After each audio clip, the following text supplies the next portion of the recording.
15ই August আসছে। 15ই August আসবার আগে স্বাভাবিকভাবে বঙ্গবন্ধু হত্যাকাণ্ড নিয়ে ব্যাপক আলোচনা হয়। গত প্রায় 4-5টি দশক ধরে একটা বড় ধরনের আলোচনার একটা মূল বা একটা কেন্দ্র ছিল একটা বা দুটো প্রশ্ন। সেটা হচ্ছে, জিয়াউর রহমান কি বঙ্গবন্ধু হত্যাকাণ্ডে জড়িত ছিলেন? থাকলে ঠিক কতটুকু ছিলেন, কিভাবে ছিলেন? কিংবা কর্নেল তাহের বঙ্গবন্ধু হত্যাকাণ্ডের সাথে জড়িত ছিলেন কিনা? কিংবা খালেদ মোশাররফও কি বঙ্গবন্ধু হত্যাকাণ্ডে জড়িত ছিলেন?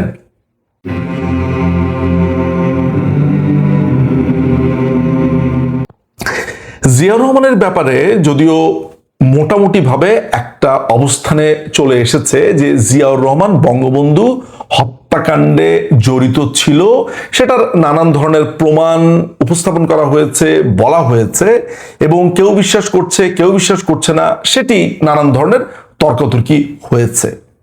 কিন্তু 5ই অগাস্টের পর একটি লাইভে বঙ্গবন্ধুর খুনি মেজর ডালিম এসে যে বোমটি ফাটালেন, সেটার পরে আমার মনে হয় বাংলাদেশের যেই মানুষটি বদ্ধ উন্মাদ, তিনিও মোটামুটি নিশ্চিত হয়ে গেছেন যে জিয়াউর রহমান বঙ্গবন্ধু হত্যাকাণ্ডের ক্ষেত্রে সরাসরি যুক্ত ছিলেন। কারণ ডালিম পরিষ্কার করে তার যে লাইভ সেখানে তা ব্যক্ত করেছে। এর আগে জিয়াউর রহমানের হত্যাকাণ্ডের ক্ষেত্রে নানান ধরনের বইপত্র, সূত্র, এইসব জায়গার আমাদেরকে আলোচনা করতে হতো। যেমন জিয়াউর রহমানের সাথে ডালিম কখন দেখা করেছে, ডালিম জিয়াউর রহমানকে বস বলে সম্বোধন করত, এবং মোশতাকের সাথে যখন দেখা করতে যায় 1975 সালের মার্চ, মে এবং জুনে, তখন মোশতাক বলছে জিয়াকে যে বস চাপ দিচ্ছে। ফলে আমাদেরকে নানানভাবে মেলাতে হতো লরেন্স লিফশুলজের বই এবং অন্যান্য অনেকগুলো জায়গাতে এসে সার্কামস্টেন্সিয়াল এভিডেন্স এবং নানান ধরনের প্যাসিভ সূত্রগুলো মিলিয়ে আমরা সামনে এনেছিলাম যে জিয়াউর রহমান সরাসরি যুক্ত ছিল। এমনকি বঙ্গবন্ধু হত্যাকাণ্ডের পরে ফারুক বিবিসিকে যে সাক্ষাৎকার দেয় এবং সানডে টাইমস 1976 সালের 30শে মেতে যেই সিগনেচার করা সাক্ষাৎকার দেয়, সেখানেও সে পরিষ্কার করে বলে যে জিয়াউর রহমানের আপনার সম্পর্ক ছাড়া, যুক্ততা থাকা ছাড়া তারা এত বড় কাজ করতে পারতো না। ফলে সেটাও প্যাসিভভাবে সবাই ধরে নেয় যে জিয়াউর রহমান যুক্ত ছিল। কিন্তু একেবারে যে কংক্রিট ভাবে স্যাটিসফাইড হওয়া যে জিয়াউর রহমান এই হত্যাকাণ্ডে কেমন করে কলকাঠি নেড়েছে, সেটি পরিষ্কার হয়ে গেছে 5ই অগাস্টের পর ডালিমের যে লাইভ, সেই লাইভের স্বীকারোক্তিতে। আমার মনে হয় এরপরে আর প্যাসিভ ঘুরিয়ে ফিরিয়ে নানানভাবে যুক্তি তর্ক এগুলো দিয়ে প্রমাণ করবার কিছুই নাই। 15ই অগাস্ট আসছে, তরুণ প্রজন্ম জানুক জিয়াউর রহমান ঠিক কিভাবে বঙ্গবন্ধু হত্যাকাণ্ডে জড়িত ছিল। প্রিয় দর্শক, আপনাদেরকে আমি একটা ভিডিওর ক্লিপস দেখাতে চাচ্ছি, অর্থাৎ ডালিমের যে স্বীকারোক্তি সেটি দেখাতে যাচ্ছি। কিন্তু তার আগে এটিও জেনে নেওয়া ভালো যে কর্নেল তাহের, যাকে নানানভাবে বীর হিসেবে উপাধি দেওয়া হয়েছে, বাংলাদেশে যথেষ্ট বিতর্ক আছে যে কর্নেল তাহের কি বঙ্গবন্ধু হত্যাকাণ্ডে জড়িত ছিল কিনা। বঙ্গবন্ধুর আরেক প্রধান খুনি আব্দুর রশিদ তৃতীয় মাত্রার জিল্লুর রহমানকে দেওয়া সাক্ষাৎকারে পরিষ্কার করে বলে দিয়েছে যে জিয়াউর রহমান খুনের পরিকল্পনা করেছে, এবং তাহের খুনের পরে বাংলাদেশ কিভাবে চলবে, কিভাবে এই ম্যাপটা আপনার কাজ করবে, বা খুনের পরে দেশটার যে পরিচালনার পুরো পদ্ধতি, এটা জিয়াই রশিদকে, কর্নেল তাহেরকে পাঠিয়েছে তার কাছে, কর্নেল তাহেরের কাছে, সে বুঝিয়ে বলবে।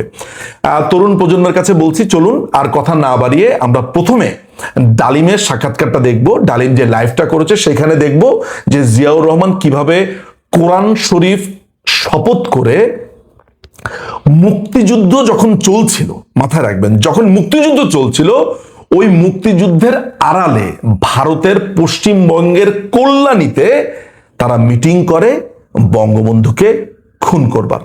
তাহলে তারা যে মুক্তিযুদ্ধের পরে বাকশালের কথা বলেছিল, রক্ষী বাহিনীর কথা বলেছিল, নানান ধরনের থিওরি এনেছিল, এই জন্য বঙ্গবন্ধুকে হত্যা করেছে, এর পুরোটাই মিথ্যা। চলুন প্রথমে আমরা ডালিমের বক্তব্য শুনে আসি।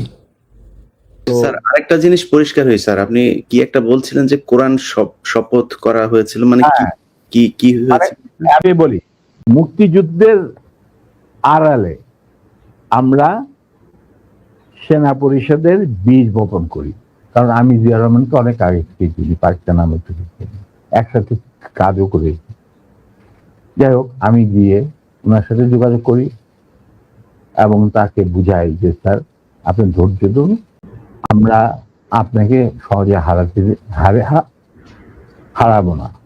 তখন আস্তে আস্তে আমরা তাকে বলি যে আপনি এরকম আসল উদ্দেশ্য যে ভারতের, সেটাকে বানচাল করার জন্য এখন থেকে আমরা প্রস্তুতি নিচ্ছি। আপনি কি আমাদের সাথে থাকবেন কি থাকবেন না সেটা আমাদের তরফ থেকে আমাকে পাঠানো হয়েছে জানার জন্য, কারণ আমি আপনার কাছে সবচেয়ে ক্লোজ ছিলাম পাকিস্তান আর্মি, সবাই জানে। আচ্ছা, উনি বললেন কি তোমাদের কর্মসূচি? তখন আমি তাকে আমাদের কর্মসূচি দিলাম, যেটা 25 বছরের একটা কর্মসূচি ছিল। ইলিয়া, তুমি যদি এই কর্মসূচিটা পড়ে, এই কর্মসূচিটা আমরা তৈরি করেছিলাম বিভিন্ন সেক্টরের মুক্তিযোদ্ধা এবং অন্যান্য সাধারণ জনগণের আশা আকাঙ্ক্ষার পরিপ্রেক্ষিতে। সে কর্মসূচিটা পড়ার পর উনি এটাকে মেনে নেন। তো আমি বললাম যে স্যার, আমাদের সমস্যাটা হচ্ছে আমরা সবাই প্রায় সমবয়সী, আমাদের একজন সিনিয়র অফিসার দরকার যাকে আমরা ট্রাস্ট করতে পারি, তাকে আমরা কেন্দ্র করে এগিয়ে যেতে চাই এই সেনা পরিষদের কর্মসূচি বাস্তবায়নের জন্য। স্বাধীনতার পর, স্বাধীনতা যুদ্ধ তো করবই, স্বাধীনতার পর এই কর্মসূচি আমরা বাস্তবায়ন করব অন্যান্য সমমনা দেশপ্রেমিকদের সঙ্গে নিয়ে। তখন উনি এটা খুব কেয়ারফুলি আমাদের কর্মসূচি পড়লেন। তারপরে আমি একদিন গেলাম, উনি বললেন যে আমি পড়লাম, আমি সম্পূর্ণভাবে একমত। নতুন বাংলাদেশ গঠন করার জন্য এর চেয়ে ভালো কোন রকম কর্মসূচি হতে পারে না, আমরা ধাপে ধাপে এটাকে কার্যকারী করব। তখন আমি বললাম তাহলে কি আপনি আমাদের সাথে কাজ করতে রাজি আছেন? আমরা আপনাকেই আগে রেখে আমরা কাজ করতে চাই, কারণ ইউ আর দি সিনিয়র। আপনি যদি রাজি থাকেন তাহলে আমরা একসাথে কাজ করতে, আপনাকে সামনে রেখে আমরা কাজ করতে রাজি, এগিয়ে যাব, সেনা পরিষদ এগিয়ে যাবে কাজ। তখন বললেন যে আমি রাজি। তখন বললেন যে স্যার আমাদের সাংগঠনিক বিধান অনুযায়ী আপনাকে একটা কোরআন শপথ নিতে হবে, যে কোরআন ধরে আপনি বলবেন যে আমি এই কর্মসূচি ভিত্তিক কর্মকাণ্ড, সেনা পরিষদের কর্মকাণ্ড পরিচালনা করার জন্য শীর্ষ নেতা হিসেবে যোগ দিতে রাজি আছে।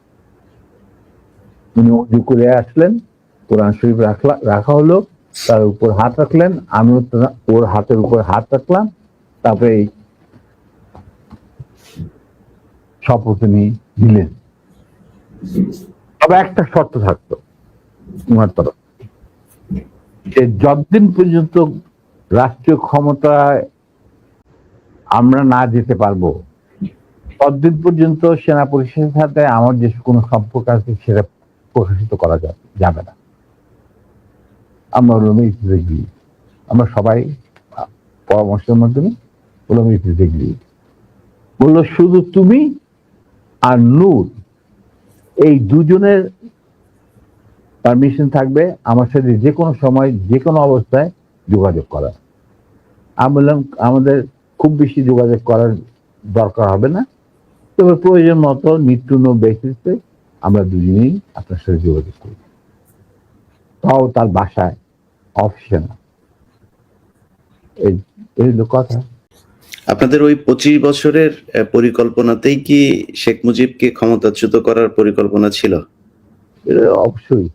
এটা তো, এই প্রশ্নটা তো আমার মনে হয় তোমার করাই উচিত ছিল। দর্শক, আপনারা ডালিমের বক্তব্য শুনলেন, জানলেন। আপনারা যেই বিস্ময়ে চোখ নিয়ে বা মাথা নিয়ে মগজ নিয়ে চিন্তা করছেন যেটা কি শুনলাম, এরকম অবস্থায় থাকতে থাকতেই আমরা খুনি আব্দুর রশিদের সাক্ষাৎকার, যেটা জিল্লুর রহমানকে দিয়েছে, যেখানে পরিষ্কার করে রশিদ বলছে যে জিয়াউর রহমান এই খুনটা যে হবে বা খুনটা যে করবে, তারা যে খুনটা করবে সেটা কিভাবে প্ররোচিত করছে তারা খুনে যাওয়ার আগে, এবং খুনের পরে বাংলাদেশ কিভাবে চলবে সেটা তাহেরের কাছ থেকে, অর্থাৎ আবু তাহের, কর্নেল তাহের নামে যাকে আপনারা চেনেন, সেই তাহের কিভাবে এই পরবর্তী পরিকল্পনা করেছে সেটিও এই রশিদ আমাদেরকে পরিষ্কার করে জানাচ্ছে। চলুন আমরা সেই সাক্ষাৎকারটির অংশ আমরা দেখে নেই। জিয়াউর রহমান কি মনে করেন সেই হিসাবে কর্নেল ফারুক আমাকে বলেছে, এবং আমি সবই শুনেছি। তখন আমি বললাম যে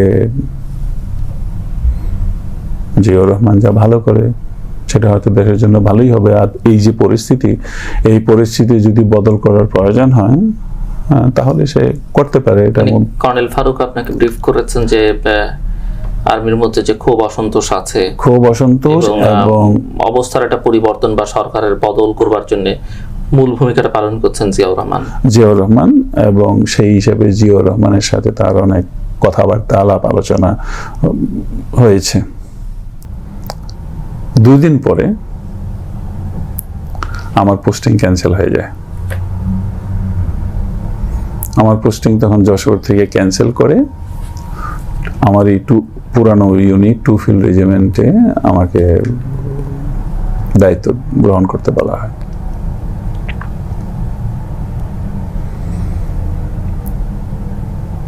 তখন আমি খোঁজ নিলাম যে আমার পোস্টিং কেন ক্যান্সেল করা হলো। তখন বলে যে না, জেনারেল জিয়া মনে করেন যে তুমি 2 ফিল্ডেরই সিইউ হিসেবে থাকা দরকার আরো কিছুদিন। তখন ফারুকের কথা আর ওর কথা একটা সামঞ্জস্যতা আমি দেখতে পাচ্ছি। দেন আমিও কিছুটা আঁচ করলাম যে ডেফিনেটলি ওরা আমাকে সেটাকে জড়াতে যাচ্ছে। কয়েকদিন পরেই, প্রায় 1 সপ্তাহ হবে, একদিন জিয়াউর রহমান ডেকে পাঠিয়েছেন ওনার সাথে দেখা করার জন্য। আপনি এবং কর্নেল ফারুক রহমান? না, কর্নেল ফারুক ছিল না। আপনারা একসঙ্গে দেখা করেছিলেন জিয়াউর রহমানের সঙ্গে মার্চের কোনো সময়? না, 75 না, একসাথে দেখা হয়নি। তো কোন সময়টাতে? এটা এপ্রিলে আমি 2 ফিল্ড রেজিমেন্ট টেক ওভার করার পরে, যখন আমার পোস্টিং আবার 2 ফিল্ডে হলো, যখন আমি 2 ফিল্ড নিলাম, তখন এর পরে আমি টেক ওভার করার পরে উনি আমাকে ডাকলেন। তো ডাকার পরে আমি বিকালে ওনার বাসায় গিয়েছিলাম। তো বাসায় যাওয়ার পরে উনি একটা জেনারেল ব্রিফিং দিলেন যে সেখানে আর কে কে ছিলেন? সেখানে আমি আর প্রথম মিটিংয়ে আমি আর জিয়াউর রহমানে ছিলাম। তো একটা কিছু করা একান্তই প্রয়োজন, তা না হলে বাংলাদেশে আর্মির অস্তিত্ব থাকবে না। হয়তো একটা পর্যায়ে এসে আর্মিকে জেআরবিতে যোগদান করতে হবে, কারণ আমাদের টিওএনডি এখনো অ্যাপ্রুভ করা হয় নাই, এবং আর রক্ষী বাহিনী এটা এক্সপ্যান্ড করে যাচ্ছে, এবং ওদের এক্সপ্যানশনের মধ্যে it is in the planning there is an large number of units. তো উনি মনে করেন যে ওইটা আর একটু, তখন বোধহয় উনি বললেন যে অলরেডি অ্যাবাউট 15,000 রক্ষী বাহিনী হয়েছে, এবং এটা অতি শীঘ্রই অ্যাবাউট 25,000-এর মতো করা হচ্ছে, এবং তারপরেই হয়তো আর্মিকে জিআরবিতেই হতে পারে, জয়েন করা হতে পারে। তো সব কথার মধ্যে এইটাই ছিল একটা স্ট্রং পয়েন্ট ওনার তরফ থেকে। তো তো লাস্ট টাইম অনেকক্ষণ শোনার পরে, আমারও অভ্যাস, আমার বেশি কথা বলার অভ্যাস নাই, আমি শুনি বেশি, বলি কম। তো ওনার কথা শুনে বলার পরে তখন আমি বললাম যে স্যার, একটা জিনিস আমি খুবই পরিষ্কারভাবে জানতে চাইব যে পরবর্তীতে কি হওয়া উচিত, সেইটা আমার প্রথমে পরিষ্কার হতে হবে। মানে ক্ষমতার পরিবর্তন করলেন, ইনিশিয়াল লেভেলে যে কথাবার্তা কর্নেল ফারুকের সঙ্গে হলো বা জিয়ার সঙ্গে হলো, তাতে মানে ওনারা কি চাইছিলেন? যে ওনারা পরিবর্তন চেয়েছিলেন, সরকারের, সরকারি পরিবর্তন, অভ্যুত্থান করে পরিবর্তন করে, এটা মিলিটারি চেঞ্জের মাধ্যমে এটা পরিবর্তন। আমি বলি মিলিটারি চাইলে পরিবর্তন যে কোনো সময় রাজনৈতিক সরকারকে পরিবর্তন করতে পারে, কিন্তু আমি চাইবো যে এই পরিবর্তনের আগে আমার জানতে হবে এই পরিবর্তনের পরে কি হবে। সুতরাং এটার পরিবর্তে কি হবে ওইটাকে যদি আমি বিশ্বাস করতে পারি, ওইটার প্রতি যদি আমার আস্থা আসে, তাইলে আমি আপনার জন্য কাজ করতে পারি। আর যদি সেইটাতে আমার বিশ্বাস না থাকে, তাহলে আমার পক্ষে কোনো কাজ করা সম্ভব হবে না। আপনার ক্ষতি অবশ্যই আমি করব না, কিন্তু আমি ওইসব ধরনের কোনো কাজে থাকবো না। তো তখন উনি বললেন, আচ্ছা 2-3 দিনের মধ্যে আমি তোমাকে ডাকবো। তারপরে আরেকদিন ডাকলেন। তো ডাকার পরে তখন আমি ওনার এখানে কর্নেল তাহেরকে দেখলাম, যে কর্নেল তাহের, তিনি তখন সেনাবাহিনীতে নেই। তো না, উনি সেনাবাহিনীতে নেই, উনি তখন সি ট্রাক ডিভিশন, ওনাকে বের করে দেওয়া হয়। তো তাহেরকে দেখা, তো আমাদের 3 জনের কথা হলো। তো ওদিন জিয়াউর রহমান বেশি কিছু কথা বলেননি। তো উনি বললেন যে পরবর্তীতে কি হবে সেটার পুরোপুরি যা কিছুই চিন্তার মধ্যে আছে সেটা তাহের তোমাকে ব্রিফ করবে, তুমি তাহের থেকে শুনে নেবা, কারণ এখানে অত বেশি কথা বলার দরকার নেই, এটা সময়ের প্রয়োজন। সুতরাং ওটা একটা ডিটেইল ডিসকাশনের মতো, সুতরাং সেখানে এটা ভালো। জিয়াউর রহমানের বাসায়, জিয়াউর রহমান মাইনুল রোডের বাসায়, যে তাহেরের সাথে করবো, তাহের তোমাকে পুরোপুরি একটা আইডিয়া দিবে। তো এরপরে আমাকে জানিও তুমি। জেনারেল জিয়ার সঙ্গে আপনার 2বার কথা হয়েছে, একবার আপনার সঙ্গে সরাসরি একা এবং আরেকবার কর্নেল তাহেরের উপস্থিতিতে, এবং তার আগে কর্নেল ফারুক আপনাকে অবহিত করেছেন যে জিয়া এই প্ল্যানের সঙ্গে আছেন এবং তিনি লিড করছেন। কিন্তু কর্নেল ফারুক একাধিক ইন্টারভিউতে, বিশেষ করে অ্যান্থনি মাসকারেনাসের সঙ্গে এক ইন্টারভিউতে বলেছেন যে জেনারেল জিয়াকে তিনি এই প্ল্যানের কথা, পরিকল্পনার কথা জানিয়েছিলেন এবং জেনারেল জিয়া তাকে বলেছেন যে এই ঘটনার সঙ্গে এগুলোর সঙ্গে তিনি ইনভলভ হতে চান না, তবে জুনিয়ররা যদি কিছু করে তিনি কিছু বলবেন না। এবং আরেকটি লেখায় আমি এক জায়গায় পড়লাম যে জেনারেল জিয়া তার এডিসিকে নির্দেশ দিয়েছিলেন যেন কর্নেল ফারুক কখনো তার সঙ্গে দেখা করবার জন্য অ্যাপয়েন্টমেন্ট না পান। আপনি এই বিষয়ে কি বলবেন?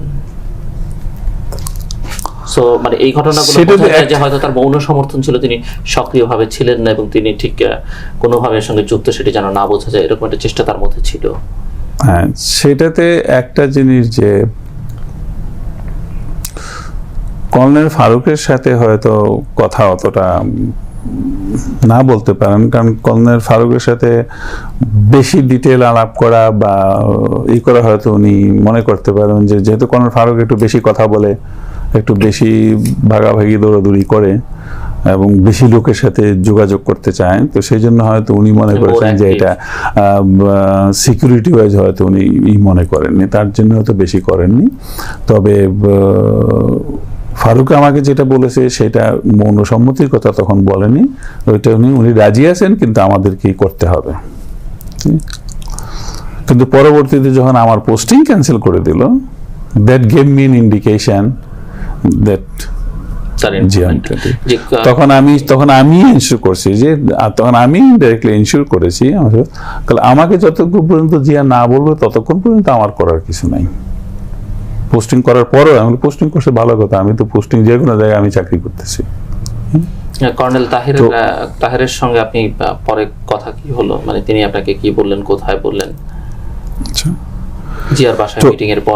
মিটিং পরে তাহের আমাকে দাওয়াত দিল ওর নারায়ণগঞ্জে ওর বাসায় আসার জন্য, এবং সেখানে ও সি ট্রাক ড্রাইভিং এ নিয়ে যাবে, বলে যে ওখানেই ভালো আমরা কথা বলবো, তো আসো। এটা কোন মাসে?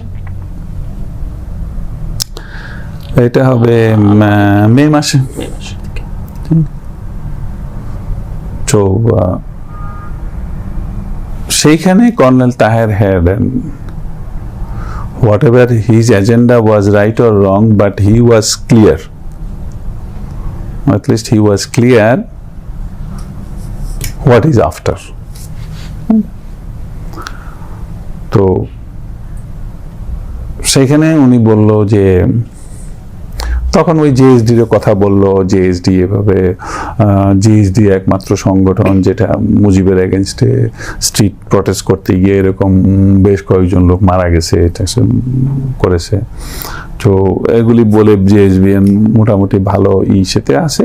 আর আওয়ামী লীগের আর্ম ক্যাডার ছাড়া মুক্তিযুদ্ধের যত বাকি আর্ম ক্যাডার ছিল এগুলো সব এখন জেএসডির সাথে। তো তখন আমি বললাম যে হ্যাঁ ভালো কথা, আর্ম ক্যাডার নিয়ে এখন কি করবেন, কি আমাদের আবার লিবারেশন ওয়ার ফাইট করতে হবে নাকি? তো বলছে না, লিবারেশন ওয়ার না, কিন্তু ওরা কোথায় যাবে, সুতরাং ওদেরকে অর্গানাইজ করে রাখা ভালো, কারণ আওয়ামী লীগের থেকে আমরা কোনোদিনও ভালো কিছু আশা করতে পারিনি। তো আমরা চাচ্ছি যে একটা, যেহেতু সে দেশ স্বাধীন করা হয়েছে, সুতরাং আমাদের এই দেশটাকে উন্নতি করতে গেলে আমাদের কিছু করা উচিত। ঠিক আছে, বলেন কি করা উচিত?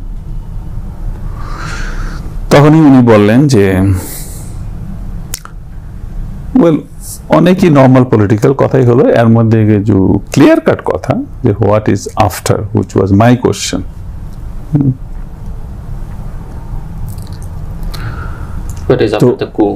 হ্যাঁ, my question what is after. তো সেখানে উনি বললেন যে General Zia should be the president and the chairman of a revolutionary council. We will have 10-member revolution council. সেখানে Zia should be the chairman.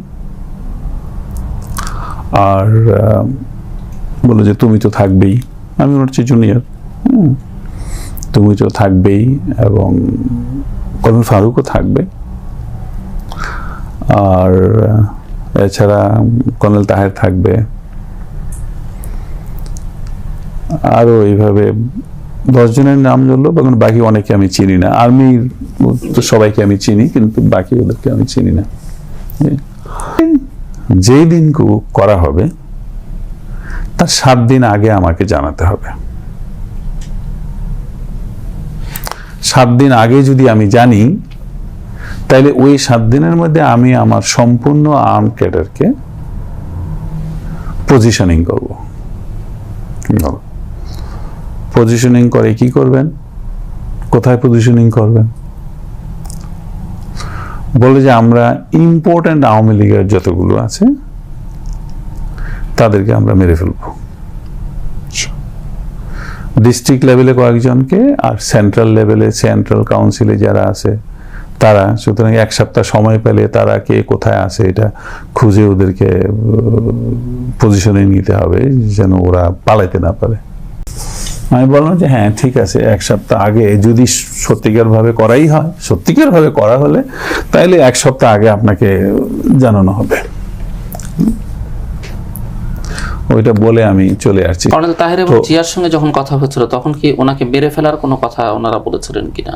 মানে একটি তো কর্নেল তাহের বলেছেন যে আওয়ামী লীগের ডিস্ট্রিক্ট লেভেলের নেতাদেরও মেরে ফেলা হবে, বা জেনারেল জিয়ার মধ্যে এই মোটিভটা দেখেছেন কিনা আপনি? জিয়া যখন বলেছে যে colonel Taher is the right person, কি he will know what is after, That means they have discussed, because colonel যে আবার অতটুকু ইনভলভমেন্ট আমার সাথে হতে চাচ্ছেন না, যার জন্য সে তাহেরের কাছে পাঠিয়ে দিয়েছে, যেখানে বলছিলেন আপনি যে কথা। তাহেরের কাছে পাঠিয়ে দিয়েছে।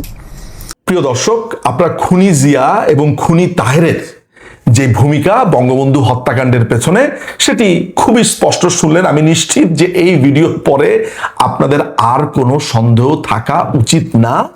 দ্বিতীয় পর্বে আমি আপনাদেরকে দেখাবো যে বঙ্গবন্ধু হত্যাকাণ্ডে আপনারা যাকে এতদিন খুবই হিরো বলে জানতেন বা অনেকেই হিরো বলে জানে, সেটা হচ্ছে খালেদ মোশাররফ। খালেদ মোশাররফও কিভাবে বঙ্গবন্ধুর খুনে একদম পুরোপুরি জড়িত ছিল এবং সে কিভাবে খুনিদেরকে নানানভাবে প্রমোট করেছে, সেটিও আপনাদেরকে আমি দ্বিতীয় পর্বে দেখাবো। প্রথম পর্ব আর বড় করছি না, এই পর্যন্তই থাকলো। অনেক ধন্যবাদ।